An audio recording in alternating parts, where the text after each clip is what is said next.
mureke mbabwire kuri ibi bintu byo gukunda amafaranga. Ibintu byo gukunda amafaranga byafashe urundi rwego.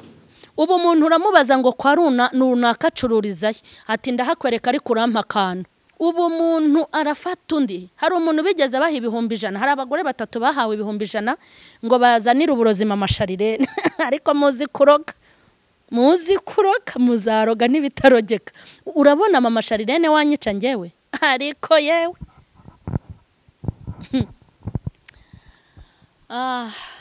Imana yivuze ngo ntanze umugisha amafaranga gusanga iwawe utahahagurutse.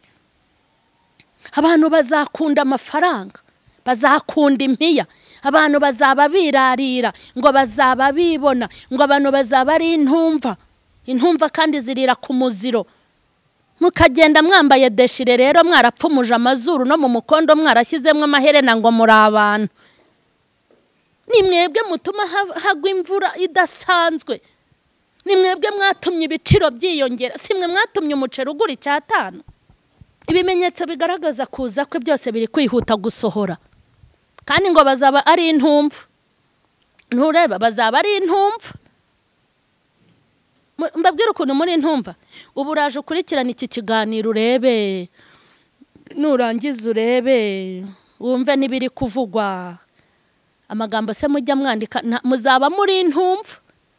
Mwishakira bababwira ko ngo mwuriye indege ariko se abantu mwese muhanurirwa kurira indege barayuriye. Wakubwira abagiye mu isanduku bari rusororo ni benshi. Kintu kimbabaza nuko ibihe birushya mutabireba kandi ntago muri kubibona ko impanda igiye kuvuga. Nyongera intege mwami nzagereyo ne gucogora ahubwo nkomeze maze nzagere aho nasezeranijwe. Nyongera intege mwami nzagereyo twongera intege mwami tuzagereyo twe gucogora ahubwo dukomeze maze nzagere aho nasezeranijwe. Nyongera intege mwami nzagereyo twongera intege mwami tuzagereyo twongera intege maze tuneshe twongera intege mwami tugukorere twongera intege maze dutsinde twongera intege mwami tuneshe twe gucogora ahubwo tubona imbaraga maze tuzagere aho twasezeranijwe. Twongera intege mwami tuzagereyo. Haleluya. Sinzi kuririmba ariko ndabikunda ariko namenye yuko ntabwo Imana irobanura amajwi y'abaririmba neza n'abaririmba nabi ahubwo ijya yumva umutima wabikoranye ririya. Ubu ndumva nanjye maze kugusengera tumaze kubwira Imana muri aka gakorasi ngo nitwongere intege kugira ngo tuzagereyo, itwongerera imbaraga kugira ngo tutazacogora, tutazananirwa, tutazamanikira amaboko abadayimoni. Ndabyisabiye nawe ukurikiranye mama Shalene official bitewe n'ukuntu mbakunda, nawe Imana ikongerera intege kandi uzagereyo. Ndabashuhuje rero cyane kandi mbafite ku mutima. Nizere ko muguwe neza nanjye nguwe neza, ndamahoro n'umuryango wanjye, namwe nizere ko muri amahoro. Kandi ubwo umwami Imana adukunda turi amahoro, namwe muri amahoro. N'abatameze neza mu mpande zitandukanye cyangwa mu buryo bumwe ndetse n'ubundi nimuhumure. Hari igihe ukubitana nijoro, ejo ugakubitana n'amanywa. Hari igihe uyu munsi uba uri muzima, ejo warwaye. Hari igihe uba ufite ibifaranga byinshi, ejo bundi bigashira. Nicyo ubuzima buvuze kandi mu isi niko bimeze. Icyo nzi ni kimwe, ntago uzaguma mu mwijima ariko ntuzaguma no mu mucyo gusa. Imana izajya igenda ikuvangira umunsi umwe izana umucyo, undi izana umwijima, kuko n'ubuzima bwiza hari ibidukangura, hari ibitwibutsa Imana, hari ibyo tuboneramo imbaraga z'Imana, byose bifite icyo bivuze. Tugiye kureba mu Byahishuwe rero, nk'uko nababwiye ubushize, nababwiye ukuntu Satani yahubitse imitima y'abavugabutumwa ndetse n'abakirisitu, abantu bose bashinzwe kugabura iby'Imana, irabahubika imitima, hanyuma bari guha abantu ibintu bidakenewe. Ubundi igihe tugezemo cy'imperuka y'isi, igihe tugezemo aho dusoma tugasanga ibintu byose byahishuwe biriko birasohora vuba, amaso yacu arimo arabibona. Hari ibintu byinshi byavuzwe, hari ibintu byinshi byavuzwe na Yesu igihe yabibwiraga abigishwa, baramubwiye ngo ni ryari uzagarura ubwami bwawe. Arangije arababwira ati ibyo si ibyanyu kubimenya, ndetse aranavuga ngo uwo munsi ntago nkuzi, ariko data ni we uwuzi. Ariko reka basi mbabwireho gato, ngiye kubabwira ibimenyetso bizagaragaza uwo munsi, nimubibona muzamenye ko imperuka yegereje. Yaravuze ngo urwango ruzagwira kandi urukundo rwa benshi ruzakonja, hazaba impuha z'intambara, habeho n'intambara, hazaba ibishyitsi, abantu bazaba bikundaho gukunda Imana. Yego, ababyeyi bazanga abana babo n'abana banga ababyeyi babo, hazazaho inyigisho z'ubuyobe, hazaza abahanuzi b'ibinyoma ngo bazakora ibitangaza ngo biyitirira Kristo. Ibintu byose byavuzwe byarasohoye. Ubonye urwango ruriho, umuntu arakwanga akumva yaruhuka maze kuguheza umwuka. Abantu bafite inzangano kugeza ubwo umuntu yanga umuntu bataturanye, akanga umuntu batigeze bagirana ikibazo. Umuntu akareba umuntu kuri kamera akumva aramwanze. Urumva ni urwango rw'indengakamere. Ubundi tumenyereye ko abantu banga babanze. Umuntu akaba yakanga umuntu kuko baturanye bakagira ibyo bapfa.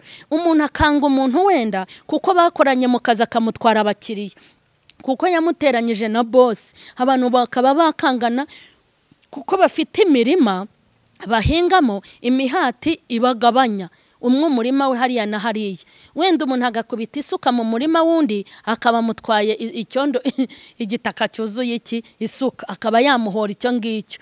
Ariko ubu ngubu urwango ririho, umuntu arakureba akakwanga ku buryo avuga ngo ndakwanga niyo nkubonye inzoka yanjye. Kandi ibyo bigakorwa n'abantu baririmbana, bigakorwa n'abantu bavugana ubutumwa bwiza, bigakorwa n'abantu bicarana ku ruhimbi, bigakorwa n'abantu bahurira mu myobo ngo barimo gutera Imana agahinda ngo barasenga, bigakorwa n'abandi bahora mu mazi ngo bagiye mu mazi kuyasengeramo, bigakorwa n'abandi birirwa baterera imisozi miremire biyushya kuya kandi bangana, bigakorwa n'abavuga mu ndimi, bigakorwa n'abafite imisaraba hano ku makoti yabo, bigakorwa n'abayobozi n'abayoborwa, bigakorwa n'abitwa ngo n'abanyamwuka, bigakorwa n'abashamyaka basaziye mu itorero, bigakorwa n'ibyiciro byose bigeze mu itorero.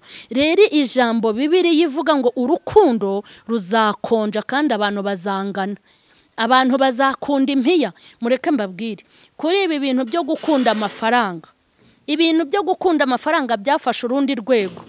Ubu umuntu uramubaza ngo kwa runaka acururizahe, ati ndahakwereka ariko urampa akantu. Wajya mu mujyi wabwira umuntu uti wanyeretse ahantu nagurira iki gikoresho, ndahakwereka ariko umpa akantu. Ubu ngubu ikintu bita gukorera umugisha no gufashanya byavuye mu mitima y'abarokore n'akantu. Umuntu arakwigisha business uko yakorwa, akakubwira turampa akantu. Umuntu uramubwira uti wampuje na runaka, akakubwira turampa akantu. Ariko umuntu uramubwira uti wantije imodoka yawe ko ufite ikibazo, akakubwira ati ndayigutiza ariko umpa akantu. Umuntu uramubwira uti wazamfashije ukamvugira ijambo mu bukwe, abakristo ndi kuvuga, nzagufasha ariko umpa akantu. Mureke mbabwire baroko, urukundo ruzakonja, abantu bazakunda impiya. Wibaza aho umuntu akunda amafaranga akirukana mugenzi we mu kazi, kandi azi ko akazi yaje gushaka n'undi yaragakeneye, akicisha abana 7 inzara, bakirukana umuntu ari we ubigizemo uruhare, akicara akagakora nta bwoba afite. Amafaranga azarikora, noneho ndi kureba nk'ibintu biri gukorwa kuri izi YouTube channel tubaho, nareba inda y'amafaranga hanigejeje abantu. Amafaranga bazakunda impiya. Ubu umuntu arakubwira ati runaka simushaka, akira 200,000, ugenda umuca umutwe akagenda akakuniga, kereka Imana yaguhagazeho nk'uko ijya impagararaho. Ubu umuntu arafata undi. Hari umuntu bigeze baha 100,000, hari abagore 3 bahawe 100,000 ngo bazanire uburozima amasharirene. Ariko muzi kuroga, muzaroga n'ibitarogeka. Urabona mama sharirene wanyica ngewe, ariko yewe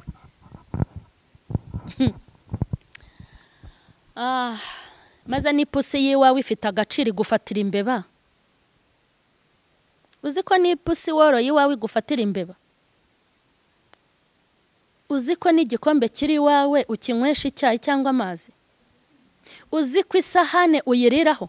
Hanyuma urabona mu bikoresho Imana ifite ku isi ugafata mama sharirene ngo uramuheza umwuka. Ayiwe hari ibintu bidashoboka. Umugande we yaravuze ngo si bisoboka. Yego barayabaha 100,000 ngo baje kwice merita. Ngewe nzapfa nshaje kandi nzinjira mu mva yanjye. Haleluya! Ndi umubyeyi wakoreye Imana, nzataha igihe kigeze. Naho ibyo komeza umwuka ngana gutya rwose ni mubyibagirwe.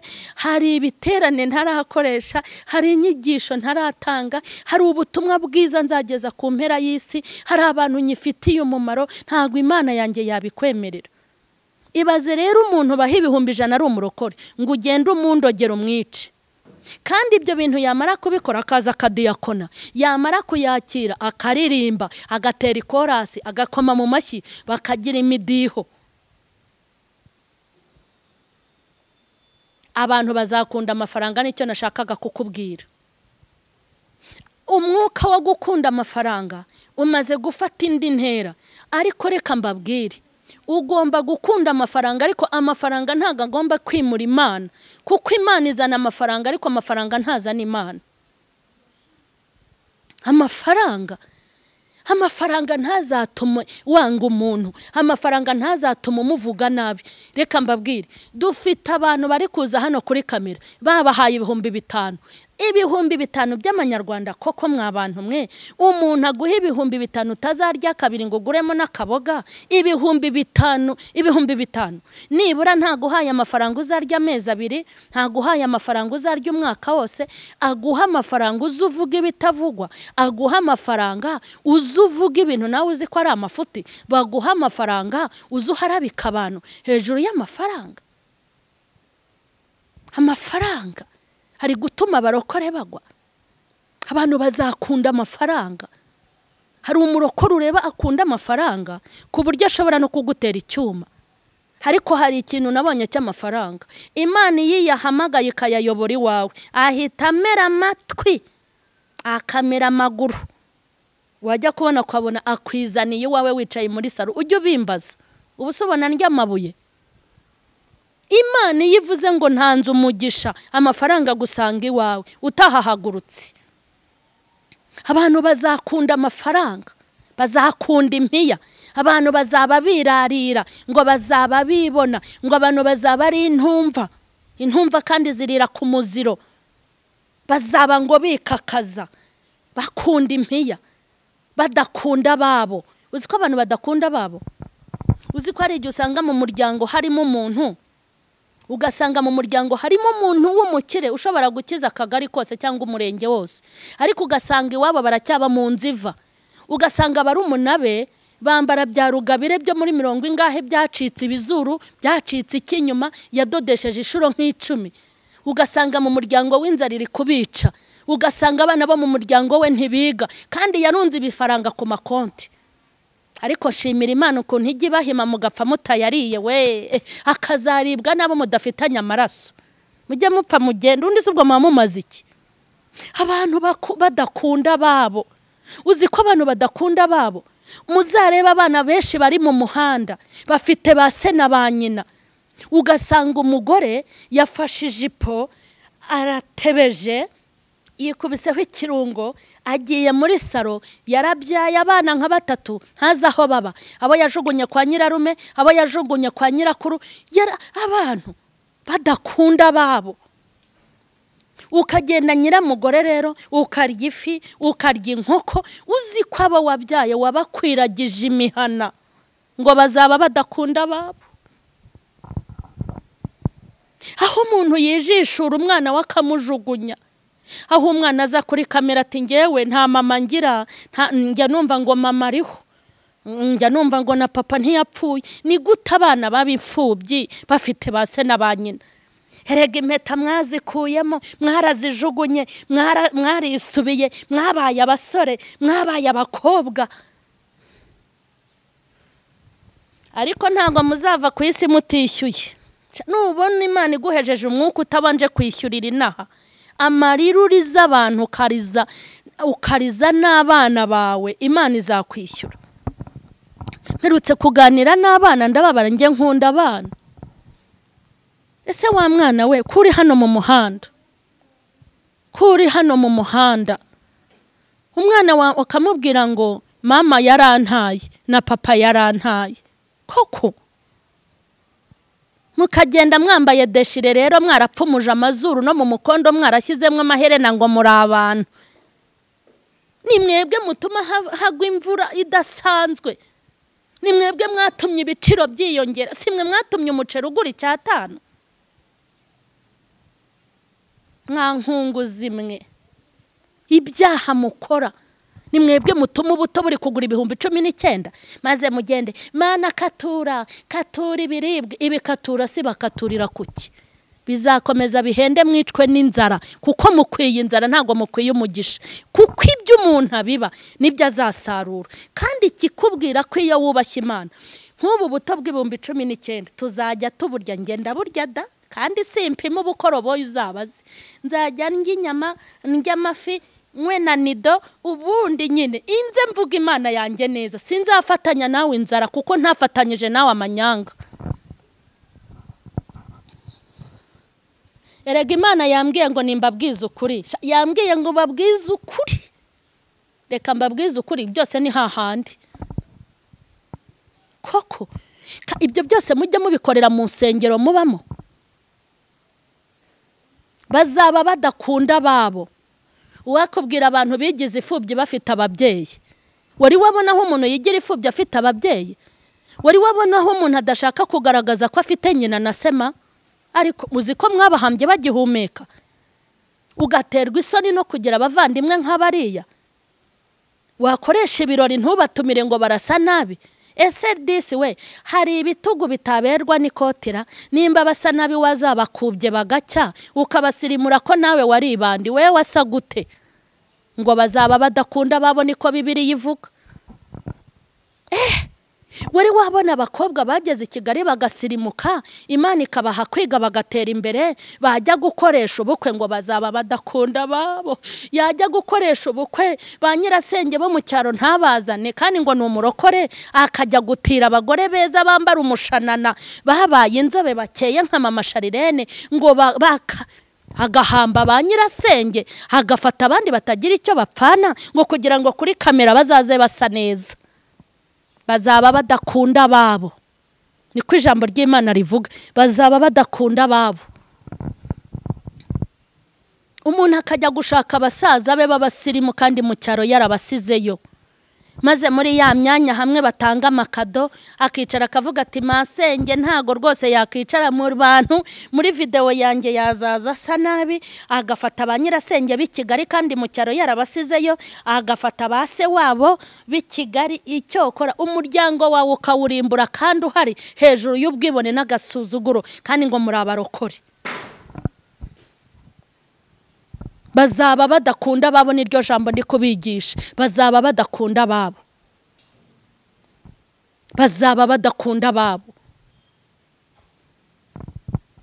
Ibimenyetso bigaragaza kuza kwe byose biri kwihuta gusohora, kandi ngo bazaba ari intumva. Ntureba, bazaba ari intumva. Mbabwira ukuntu muri intumva. Ubu uraje ukurikirana iki kiganiro urebe, nurangiza urebe wumve nibiri kuvugwa, amagambo se mujya mwandika, muzaba muri intumva. mwishakira bababwira ko ngo mwuriye indege, ariko se abantu mwese muhanurirwa kurira indege barayuriye. Wakubwira abagiye mu isanduku bari rusororo ni benshi. Ese ababwiye ko muzazamurwa mu ntera mwese mwarazamutse, ntabo birukanye mu kazi se? Erega nimushaka mwumva aya magambo kuko n'ay'ubugingo, n'amagambo yo kubahwitura no kubaha icyerekezo kugira ngo mukanguke mwikwibeshya ko igihe gihari, kuko igihe cyo ntacyo dufite. Kandi ntugapanga igihe nk'aho ari wowe ukigena. Imana niguha umunsi ujya ushaka kuwukoramo ibyiza, kuko uyu munsi ni wo wawe n'iyi minota, ejo ntuzi uko bizagenda ndetse na nimugoroba. Umva ikindi, ngo bazaba badashaka inyigisho z'ukuri, ngo bazishakira bigisha bajyanye n'irari ryabo. Aho rero mureke mpavugeho, mu bimenyetso bizagaragaza kuza kwa Yesu, ngo inyigisho z'ukuri ngo amatwi yabo azaba barya, ngo ntago bazabasha kwihanganira inyigisho z'ukuri, ngo ahubwo bazigwiriza bigwizeho abigisha b'inyigisho bigisha ibyo bararikiye. Iyo abantu bagiye gutumira mu nsengero bagira abo batumira mu byiciro.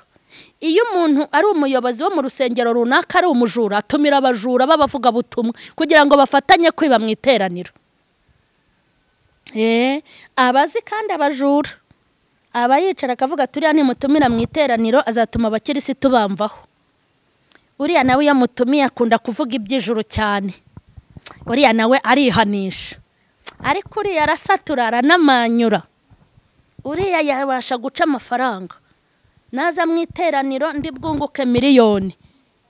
Yego siko mumeze, bazigwizaho abigisha bajyanye n'ibyo bararikiye mu mitima yabo, kandi ngo ntibazihanganira inyigisho z'ukuri. Ubu nimba muri iki gihe hari umuntu utagira inshuti, ni umuntu wigisha abantu abayobora kujya mu ijuru. Inshuti ugomba kugira ni nkeya. Yego rwose, Yesu rero byarahanuwe bigomba kubaho, bazigwirizaho abigishwa. Abigishwa bamwe bakubwira bati nimuhaguruke tubihirike. Tugiye kubihirika, muhaguruke tugiye kubihirika. Tugiye kubihirika ibibazo ariko sha niko mbere ya corona mwahiritse ibibazo, tuvugishije ukuri mbere mwabihirikiye byarahirimye. Ubwo siyo muza kare nk'abahinzi rimwe nababwiraga, narababwiye ngo abashaka ubwiza n'icyubahiro no kudapfa, haleluya, ngo nibabishakishe gukora ibyiza badacogora. Bene abo ngabo sifa kwa Mungu ntago bazakena, nta nubwo bazasabiriza. Mwahiritse ubukene, mwahiritse ubushomeri. None se ko mwahiritse ubushomeri ntibwarushijeho kwiyongera? Hari kampani zitongeye gukora kubera covid, hari igabanywa ry'abakozi ntibagabanutse, wasanga ne waragabanutsemo, kandi birirwaga bagukoresha tize na popaje mu rusengero bakubwira ngo uje kubihirika. Sibyo byaguhiritse se? Bazigwiriza bigisha bajyanye n'ibyo bararikiye. Nimukomeze mubigwizeho, bakomeze babashuke bababeshye, umusaruro se ntimwawubonye? Bakubwiye yuko ukiza uburwayi, ubu se nta bantu bababwiye ngo bakiza uburwayi bakaba barapfuye? Ntibakubwiye ko uzabyara umuhungu ukaba warabyaye umukobwa? Ntibakubwiye se kuri ya fiyasa ari we muzabana ntiyashatse undi ubireba? Ubwo se mbere bakubeshye kuki udahuguka? Ese wowe amaso ntago ari kuguha? Ni gute umuntu akubwira ngo araguhanurira ari uko umwishyuye? Yakujyana muri Biri umubwira ibibazo byawe akagukabakaba, ubundi wowe uramutse utarebye ukaba n'impumyi ntago wakabakaba. Bazigwiriza bigisha amatwi azaba barya. Ubu hateye indwara yo kurwara amatwi. Wigisha ijambo ry'Imana n'impuguro ugakurikiranwa na bakeya, ariko waza n'ubusutwa n'ubutiku n'ubujajwa. Abarokore bose bakareba ubujajwa, n'abatajya kuri YouTube babona hari ubujajwa bwateye, bose bagashaka mega bagashyira mu matelefone, ariko ijambo ry'Imana ubutumwa ntago mubwumva. Amatwi azaba barya, amatwi azaba barya.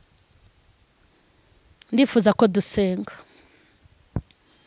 ndifuza ko dusenga. Ishyanga rizatera irindi shyanga, n'ubwami buzatera ubundi bwami. Hazabaho indwara z'ibyorezo.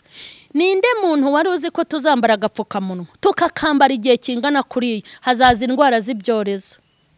ninde wari uzi yuko tuzajya tujya mu rusengero tubanjije kwiyandikisha hazaba indwara z'ibyorezo? Ninde wari uzi ko bazagira umubare ugomba kwicara mu rusengero?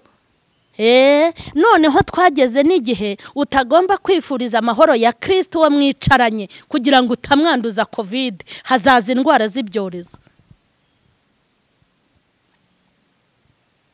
Ninde wari uzi yuko yapfusha umuntu ntajye kumushyingura, agashyingurwa n'abantu badafite icyo bapfana mu muryango? Hazaza indwara z'ibyorezo. Ninde wari uzi ko tuzahagarara se harimo metero? Ni indwara z'ibyorezo. Kandi ndashaka kubabwira ngo indwara z'ibyorezo ntago zarangiye, ahubwo nibwo zaza, kuko byavuzwe nitabeshya, hazaza indwara z'ibyorezo. Ninde wari uzi ko guma mu rugo izaza, guma mu karere, curuza 3 mu cyumweru kandi ufite imari? Mwari muzi ko muzagira ibihe byo gucuruza? Imana ibarengere, Imana ibatabare, muze dukanguke. Mu minsi y'imperuka hazaba ibihe birushya. Ibintu byose twabonye twasanze turimo kubinyuraho. Aho umwana w'umuhungu ahagarara hejuru ya se ari umusaza, kavuga ati iki gisaza kizapfa ryari ngo imitungo nyijyane, yanatinda gupfa akamuheza umwuka kandi ari papa we. Ni ibihe birushya. Reka mbabwire, hazaba ibihe birushya. Tugeze mu bihe umugore yifuza ati cyansubiza nkaba umukobwa, nuko ari ibihe birushya. Tugeze mu bihe umugabo avuga ngo iyo mbimenya icyampa nkongera nkaba umusore. Tugeze mu bihe umwana avuga ngo kugira data na mama iyaba nabaga ifubye. Hazaba ibihe birushya. Ubu mushomeri n'ufite akazi bose barangana kuko amarira namwe. Wari wabona aho umuntu ataka ngo yaburaye kandi afite akazi, n'undi agataka ngo yaburaye kandi yirirwa mu rugo? Babyita ibihe birushya. Kandi ibi bihe birushya nubwo babatuburira ngo bafite amavuta bakabatembagaza mu materaniro, ibi bihe birushya uhanura n'uhanurirwa azabibamo, uyobora n'uyoborwa azabibamo. Buri wese azagira ibihe birushya ku giti cye, ariko ibihe birushya bizagera ku wize make n'uwize menshi, bizagera kuwo mu mujyi no mu cyaro, bizagera ku muzungu no ku mwirabura, bizagera ku muyobozi n'umuyoborwa. Ibihe birushya bizagera ku wize make n'uwize menshi, bizagera ku mukobwa w'icyuki, bigere no kuri ntuza nyine wa wundi nyirambamba gacari. Ibi bihe birushya bizagera ku wubatse n'uturubatse, bizagera ku mukene no ku mukire, bizagera ku muntu wese uri kuri uyu mubumbi. Ariko umva uko ijambo rivuga ngo amakuba n'ibyago by'umukiranutsi ngo nubwo ari byinshi, ariko Uwiteka azamukiza muri byose. Tugiye gusenga, tugiye gusenga iyoroshye, nta bahetsi bahari. Ca bugufi uri we wese, nanjye dore nciriye bugufi Imana. Ca bugufi, tugiye gusenga. Ahantu hose uri kumva iri jambo ry'Imana, aho nkurikiraniye hose uri, nunyemerera uca bugufi ndagusengera. Ibi bihe birushya bizagusanga he? Ese ibi bihe birushya wabyinjiyemo ute? Bikugejeje, byakwambuye agakiza, byagukuyeho Imana, byaraguhinduriye, uri pirate y'umukristo. Original ya wabadayimoni barayitwaye, ariko itaya zolemanda ya zobrere. Ibi bihe birushya tugiye gusenga, tugiye gusenga. Kintu kimbabaza nuko ibihe birushya mutabireba, kandi ntago muri kubibona ko impanda igiye kuvuga. Ntago mufite ubwoba, ariko ngenda bufite, kuko iyo somye Bibiliya nsanga ibimenyetso byose byaraje. Abakobwa beza baguhumye amaso, amatara n'imihanda myiza biri Kigali ni Burayi disi we, ntago byatuma tumenya ko tuzapfa. Viziyo iterambere riri kwiyongera, amafaranga Imana yabahaye kurya, nje kukubwira ngo byose Imana izabicamo impanda ivuge. Tugiye gusenga Imana, takira Imana mu mutima aho uri hose. Mwami Yesu, ngushimiye iyi message wampaye, ngushimiye abana bawe kubakunda, kandi ngushimiye kukunda abo waremye ukaba warabazanye mu isi kubw'impamvu. Ndasenze cyane Mana, maze kugutumikira uko wabishatse nuko bikeneye. Nunyemerere ugirira imbabazi abadukurikiranye, kandi nutabara abagukomokaho, nurengera urubyaro rwa Aburahamu, nurengera intore n'ubwoko bwawe, numanura imbaraga zikomeye Mana, nubahe kumva, ubahe guhinduka no guhindukira, nugendere imitima yabaye akahebwe. Iyi message umpaye gutanga, nunyemerere Mana, ubu butumwa bukurikirane, kuko biri mu nyungu zawe, bigombe bigeraho bigomba kugera. Imitima ya benshi nihinduke, abantu nibakanguke, abantu nibaguke mu buryo bw'umwuka, abantu nibazuke, abantu nibakizwe, abantu nibakire, abantu nibabona Imana, nibave mu mwijima, abantu bawe nibabohorwe mu izina rya Yesu. Ndasenze cyane kugira ngo ubabohore, ubakure mu mwijima, ubakure mu bubata, ubahe gutsinda, ubahe gukanguka, ubahe kunesha. Uwera wa Isiraheli, ndagutakiye Mana kubw'ubwoko bwawe, wigaragaze kuri bo. Sengeye igihugu, sengeye itorero, sengeye abaguye, sengeye ababivuyemo, sengeye abacitse intege, sengeye abacogoye, sengeye abihebye, abari mu ntambara, abari mu makuba, abananiwe gutsinda, abananiwe kunesha. Ineza y'Imana nibagereho, ntubirengagize, ujye mu mpande zose. Nanjye komeza kunshyigikira, ba mu ruhande rwanjye, nyuzuza umwuka wawe, komeza gukorana nanjye mu izina rya Yesu. Imana ibashyigikire, hanyuma tuzahurire. Ndabibasabiye mukomeze mukore share, mukore subscribe abatarayikora, kandi mukomeze gutanga inama n'ibitekerezo. Abafite ubuhamya, abafite amashimwe kuri Mama Sharirene, abafite ibintu byuzuye mutabeshya, muzabituzanire kugira ngo mubwire abantu ko Yesu agira neza. Imana ibahe umugisha, ndabakunda. Amen.